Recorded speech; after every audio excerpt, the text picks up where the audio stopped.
Here's what we know. Sometime between 10:30 and 11:30 a.m., millionaire industrialist Quincy Sharpfordshire was murdered in his home. 3 people were on the premises of his estate at the time. The widow of the deceased, one Mrs. Hilda Julian-Grabber Sharpfordshire, who arrived on the premises at 11:30, finding the body of her late husband cold on the floor of the foyer. The longtime house butler, Mr. Percival Rutherford, who was on the premises at the time of the murder. He was preparing to leave the estate at the moment of corpse discovery. And finally, a Mr. Richard Privets, who was trespassing on the property for unknown reasons. He was subdued by Mr. Rutherford while trying to make his escape. All right, folks, here's what's gonna happen. One of you miserable bastards is a murderer, and no one is leaving this house until I find out who it is. So, who's first?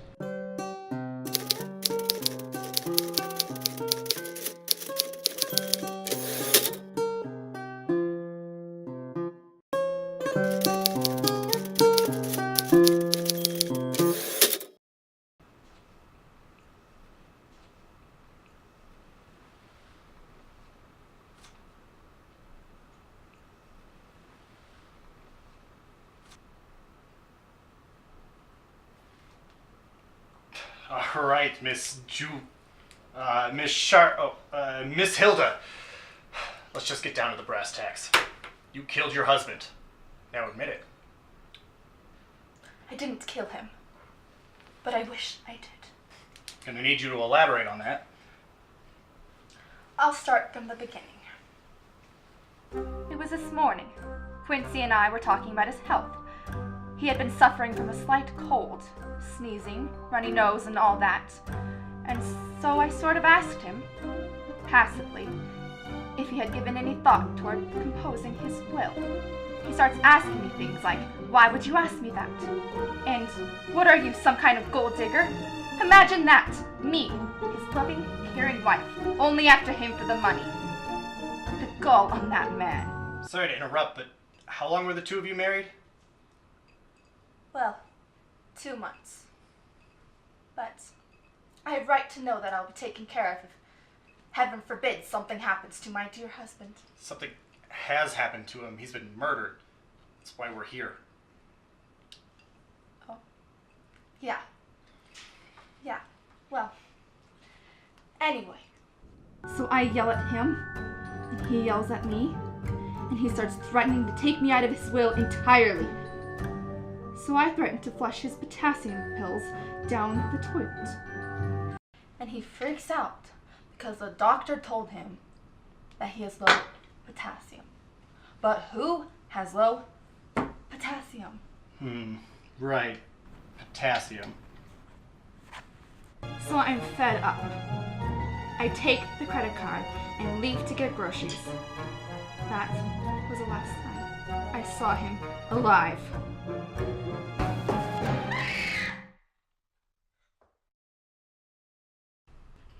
It was that crook standing over his dead body.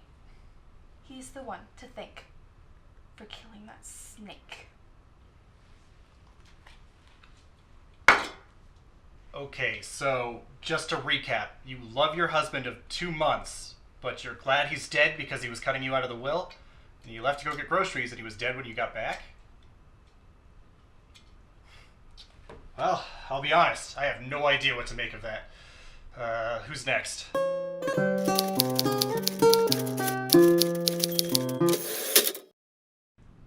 Mr. Percival. I didn't kill him, but I wish that I had. Wow, getting right to the point. Okay. You know, people always put the dead on this pedestal, like they were perfect or something. But they're not. Like sometimes people who are murdered are jerk, stupid, malignant pieces of garbage who don't appreciate all that you've done for them. Sometimes those who are murdered deserve to be murdered, is all I'm saying. Definitely sent some, baggage. I come from a long line of butlers. 6 generations of my family have buttled. I have buttling in my blood. Buttling? Is that a word? Hey! Do you think you know more about buttling than a butler? Point taken. Continue. I did everything for that man. For 6 years I served him faithfully. I cleaned and pressed his robes. I washed his car. I did every household chore you can imagine, plus a million more you wouldn't dare dream of. He called me into his office this morning to tell me something important. You wanted to see me, oh great boss? Come in, Percy boy. I want to take the time out of my busy schedule kicking puppies to let you know that you're fired. He said all that? I may be embellishing a tad. But basically, yes, he said all that. Anyway. I'm fired? Why ever would you fire me, sir? Because, my dear boy, I don't appreciate this attitude that you've had, and it has become too much for me to bear. Now leave me, so I may continue lacing bread with cholera that I may feed it to the orphans. Dejected, I packed my bags with all my things and made my way.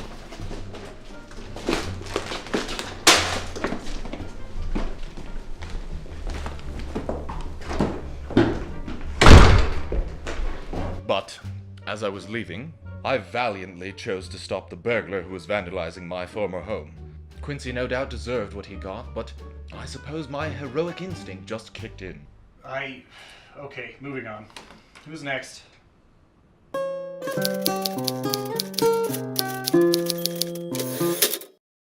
Mr. Richard Privates. Please call me Dick. You gotta listen to me, man. I didn't kill the guy. Let me guess, you didn't kill the guy, but you wish you did? What? Dude, no! I'm just the neighbor. Why would I want to kill the guy? Wait, you're the neighbor? Why were you burglarizing this home? You gotta believe me. This whole thing is just a crazy mix-up. Let me explain. I'm new to the neighborhood. In fact, I just moved in next door. I wanted to introduce myself to my new neighbors, maybe take them a pie. I knocked on the door. I heard a crash inside. It sounded like a struggle. I was worried, so I waited. Nothing. I panicked. I didn't know what to do. What if something happened? Do I leave? Do I call for help? Do I check on him? I had to do something, so I made a decision. I had to get in there. I didn't see any other way.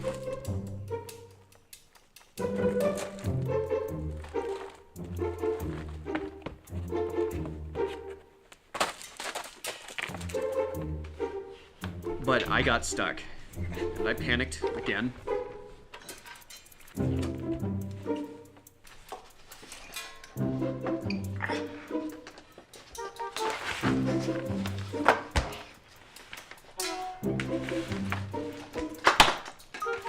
I was finally free. I was a little dirty, but there wasn't time to worry about it. Someone was in trouble.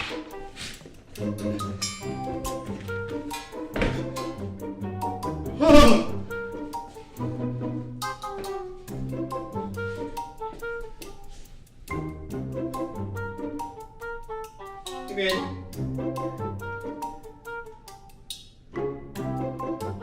Hey, you alright? Wake up!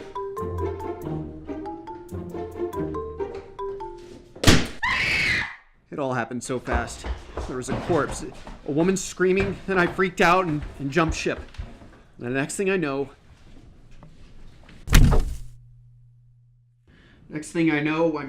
I'm here, I get handcuffed, I don't know what's going on, I'm moist for some reason, and I just want to go home. Get out of here. I think this whole thing is just... Get out of here! Okay. Yes, sir. We have 3 suspects, each with plausible motives. It's the wife, clearly a gold digger. She's got her head so deep in the bottle, I don't know if I could trust a word she says. And there's the butler. He just got laid off, maybe in act of passion. It's hard to think that he couldn't see anything of note. Does he have a heart for murder? And that other guy. I don't even know where to start with that guy. There's something I'm missing. One piece of evidence that I just don't get. Regardless, I'm not gonna let this one get away from me. Let's put this baby to rest, once and for all.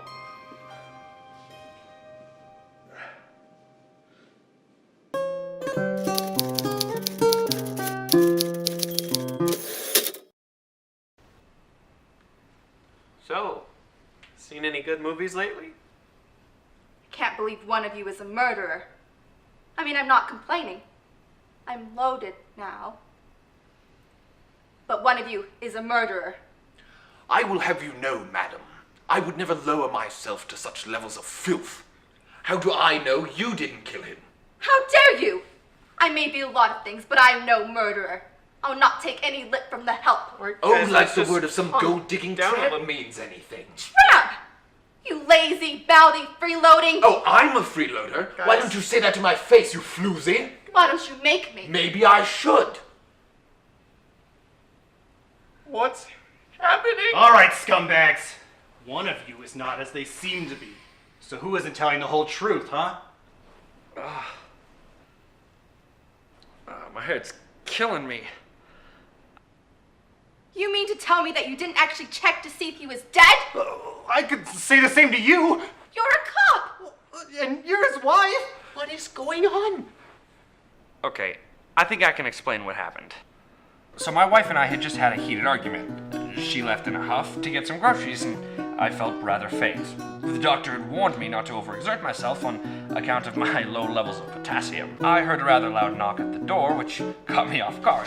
Didn't notice the banana peel, and... well, the next thing I know... Well, this is embarrassing.